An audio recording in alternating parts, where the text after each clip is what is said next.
नमस्ते। स्वागत है आपका कहानियों की पोटली में। मेरा नाम है निशान सक्सेना। मैं सुनाता हूँ कहानियाँ। ये सुनते हैं आज गुलजार जी की लिखी कहानी अठन्नियाँ।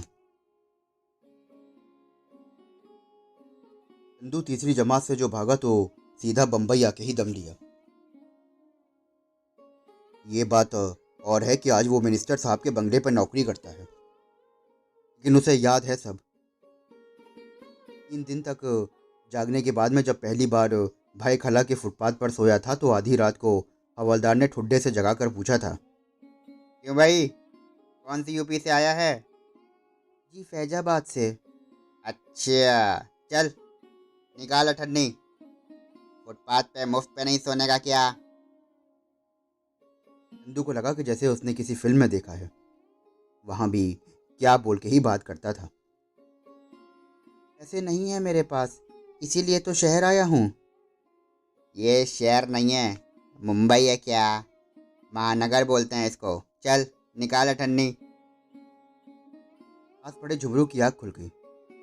ए देवा, क्यों तंग करता है? ये ले अठन्नी और सोने दे। झुमरू ने तकिए के नीचे से बिखरे चिल्लर में से एक अठन्नी उठाई और उछाल दी उसकी तरफ। देवा ने लपक के ली और बोला कि तेरा कोई सगे वाला है क्या? तू तो मालिया है साला। हवलदार हाथ की अठन्नियां बजाता हुआ आगे बढ़ गया। चंदू को समझ में नहीं आया कि कैसा शहर है यार। मारता भी है और पालता भी है। बाकी रात उसे फिर नींद नहीं आई। सुबह उठ के उसकी झुमरू से मुलाकात हुई। गांव से आया है? बालों में तेल लगा के हीरो बनेगा? नहीं यार, मैं तो ए यार होते हैं तवाइफों के, अपने को चाचा कह के बुलाना। सब यही बोलते हैं अपन को, झुमरू चाचा। चंदू थूक निकल के चुप हो गया। झुमरू बोला, देवा फिर आएगा, हफ्ते की अठन्नी लेता है यहाँ सोने की। चंदू का चेहरा पीला पड़ गया। ये हल्दी कम होने से काम नहीं चलेगा, मिर्ची बनो, लाल मिर्ची। कल चौपाटी पे भाषण है, चल 5 रुपया मिलेगा। क्या करना होगा? भाषण सुनना पड़ेगा, ताली बजानी होगी और जय हो बोलना पड़ेगा। चंदू मुस्कुराया। इसके लिए 5 रुपये मिलेंगे? हाँ, पर अपन को 50% देना होगा। देख, पार्टी से 10 रुपया मिलता है, देवा 5 काट के 5 अपन को देता है। अपने फुटपाथ से उसको 50 आदमी का ऑर्डर मिला है, मेरे को जुगाड़ करना है क्या, समझा? चंदू ने सर हिला दिया।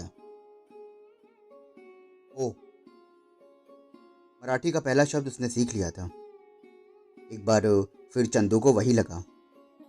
ये अजीब शहर है, पालता भी है और काटता भी है। झुमरू ने फिर बोला, अपन सब कोमड़ी के माफिक है। कोमड़ी क्या? अरे मुर्गी रे बाबा। ये नगर सबको दाना फेंकता है और हम लोग कोमड़ी के माफिक टुक टुक चुगते रहते हैं। फिर जब कोमड़ी पल जाती है तो उसको काट देते हैं। कौन काटता है? राजा लोग काटता है रे बाबा। राजा कौन है? देखो, इधर 2 किस्म का राजा राज करता है। एक तो पार्टी वाला है जो भाषण देता है और नोट देता है और साथ में वोट लेता है।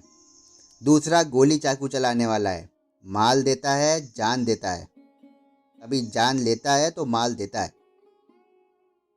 हमारा मतलब गुंडे लोग? गुंडे तो बी दोनों हीच हैं, दोनों का स्टाइल अलग अलग है। चंदू को महानगर के तरीके सीखते वक्त नहीं लगा। अगली बार देवा के साथ एक पार्टी वाला आदमी आया था। उसने आदमी गिने और पूछा कि नेताजी बोलेंगे मुंबई कोड़ाची, तो तुम लोग क्या बोलोगे? सबने एक साथ आवाज में होकर कहा, मुंबई आमची। ए मद्रासी, मराठी में बोलने का, तमिल में नहीं। जल्दी बोल, क्या बोलेगा? मुंबई आमची। गुड। वो चला गया तो चंदू ने देवा से पूछा, भाऊ? उसने दूसरों को सुना था कि देवा को सब इसी नाम से बुलाते हैं। इससे उसका चेहरा फौरन नर्म पड़ जाता है। भाऊ, इस पार्टी वाले को कितना पैसा मिलता होगा एक आदमी बुलाने का? देवा का चेहरा सख्त हो गया। तेरे को क्या, तुझे 5 अठन्नी मिली ना, बस उससे काम रख। 5 अठन्नी से क्या होता है भाऊ? सोने का हो गया ना, खाने का क्या करूं? अच्छा, मेरे को ये बता, तेरे को यूपी से कौन बुलाया था? अ, किसी ने भी नहीं बुलाया था। और वहाँ तेरे को खाने को कौन देता है? चंदू ने इतना बड़ा झूठ बोला कि वो खुद ही हिल गया। उसके होठ फड़फड़ाने लगे। "अ, अ, हम लोग खेतों में मजदूर थे। वो कुछ टेररिस्ट लोग आए और तार तार गोलियों से सबको भून दिया। मेरी पूरी फैमिली, माँ बाप और बच्चे सब। उससे आगे की कहानी वो बना नहीं पाया। कांपने लगा, लेकिन भाऊ का चेहरा नरम पड़ गया। उसने समझा कि सच बोल रहा है। चल ठीक है, कोई काम लगा देता हूँ तेरे को। कुछ लिखना पढ़ना आता है क्या? हाँ, हिंदी में 3 जमात पढ़ा हूँ गांव में। अपना नाम लिख लेता है? हो। अच्छा, मेरा भी लिख सकता है? हो। चल, कल से मेरे साथ चल। मेरे को हफ्ते का डायरी भरना होता है। अपनी हिंदी अच्छी नहीं है, राष्ट्रभाषा है ना। क्या करने का, लिखना पड़ता है। वही बोल के नौकरी मिला था अपन को। एक 4 अठन्नी लेता है और भर के देने का। इस नगर में कोई काम परफेक्ट नहीं होता है क्या? हिंदू का तो काम बन गया, मगर उसने पूछा कि भाऊ, तुम सारा हिसाब अठन्नियों में क्यों रखते हो? अरे अपुन जैसा कॉमन मैन के पास सब कुछ आधा ही होता है। आधा खाना, आधा सोना, आधा हंसना और आधा रोना। आधा ही मरना है रे। ये अठन्नी साला कभी पूरा रुपया होता ही नहीं है। और है ना, ये ऊपर की बात, अपुन को एक नक्सलाइट बोला था। अंधा भाव के साथ रिपोर्टर की तरह जाने लगा। वो जो भी करता चंदू से कहता कि लिख ले। चंदू भाव की खोली में ही रहने लगा। कभी कभी खाना बनाकर अपनी ड्यूटी को पूरी कर देता था। भाई कला के नीचे वो सारवी होटल के पीछे से निकलती हुई एक गली है। उस पर एक आदमी खोंचा लगाता था। बड़ा उर्दू जैसा लगता था। लाइसेंस नहीं था तो भाऊ पहुंच गया एक दिन। डायरी निकाली और पूछा, क्या बेचते हो तुम? वो कुछ खास लगी लखनवी लहजे में बोला, जी मैं खमीरे की गुलकंदियां बेचता हूँ। क्या? जी, खमीरे की गुलकंदियां साहब। ये क्या होता है? ये लीजिए, खा कर देखिए। हम्म, अपन चा नाव का है। ये वो मराठी में बोला था, जिसका नाम मतलब था कि नाम क्या है। जी, इस हाकुल रहमान सिद्दीकी। हिंदी में बोल, हिंदी में। जी, इस हाकुल रहमान सिद्दीकी। भाऊ ने लंबी सांस ली, पेंसिल डायरी पर रखी और बोला कि छोटी के बड़ी? "अ, वो क्या है साहब?" देख, मैं छोड़ देता है तेरे को, लेकिन रिपोर्ट में ये सब नहीं चलेगा। रिपोर्ट में तू बाबू है और आलू बेचता है क्या? इतने में चंदू पहुंच गया। भाऊ बोला कि नाम लिख ले, बाबू है इसका, और आलू बेचता है। और चंदू, चल 4 अठन्नी रखवा ले इससे। ये कहते हुए वो आगे बढ़ गया। एक बार फिर ऐसा ही हुआ। चंदू को बुखार था और वो गया नहीं। भाऊ ने आकर बताया कि वो है ना, विनायक राव चा रास्ता। ये उन दिनों की बात है जब देवा की तब्दीली वार्डन रोड की तरफ हो गई चुकी थी और खोली अब वर्ली में थी। चंदू ने फिर पूछा तो विनायक मार्ग पर क्या हुआ, तो चंदू को सब रास्तों के नाम जो याद हो गए थे। अरे वहाँ एक गाय मर गई। किसकी थी? पता नहीं, वो तो गाय लोग रोड पर इधर उधर घूमता फिरता है तो परिवार के साथ, उसका भी रोड पे आके मरना था साला। इतना बड़ा नाम, विनायक राव पटवर्धन मार्ग, कौन लिखता है रे हिंदी में? चंदू हंस पड़ा। फिर क्या किया? अरे बाबा 2 घंटा लग गया, दुम से खींच खींच के दम गया साला। 2 घंटा लगा, 2 घंटे में ले जाके सामने वाली रोड पे डाला। और वहां क्यों डाल दिया? बापू रोड और लिख दिया। और अठन्नी किसने दी? अरे जिसके दरवाजे पे मिल मरी थी वही दिया रे। भाऊ और चंदू की दोस्ती अब कई साल पुरानी हो गई थी।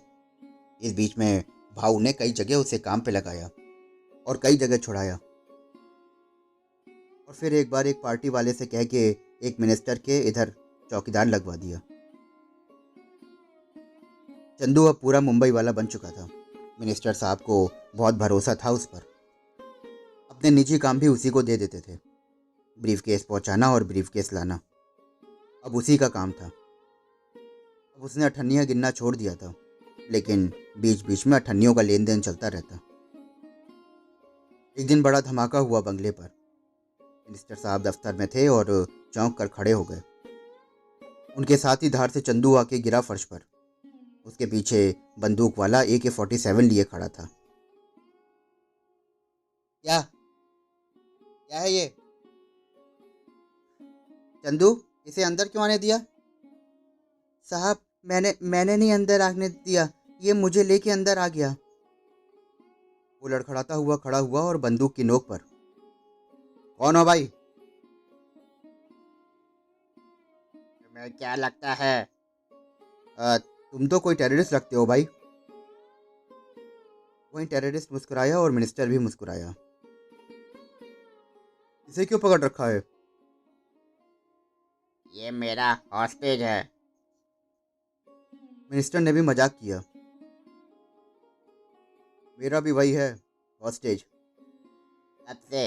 ये तो बाहर घूम रहा था। पर मुझे तुम्हारी तरह बंदूक नहीं दिखानी पड़ती हॉस्टेज बनाने के लिए। तो कैसे पकड़ लेते हो?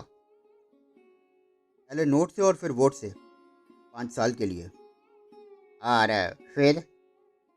हर 5 साल बाद हम मियाद रिन्यू कर देते हैं।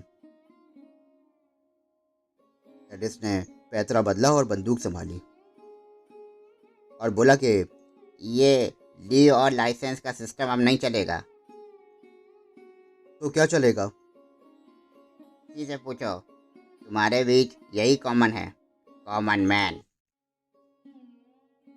मिनिस्टर ने चंदू से पूछा कि बोलो, एक बार गोली खाकर मारना अच्छा लगता है तुम्हें या? चंदू जरा रुक सा गया, दोनों को देखता और फिर जेब में हाथ डालकर बोला, साहब, ये एक अठन्नी है, टॉस करके देखता हूँ कि हर 5 साल में तिल तिल के मरूंगा या एक साथ गोली खा के मर जाऊंगा। एक कदम आगे बढ़ा और जैसे ही अठन्नी उछाली वो दोनों चिल्लाए, हेड। शुक्र है वो अठन्नी वापस नहीं आई, वरना उसके तरफ चंदू का हेड था। तो दोस्तों, अभी आप सुन रहे थे गुलजार साहब की लिखी कहानी अठन्नियाँ।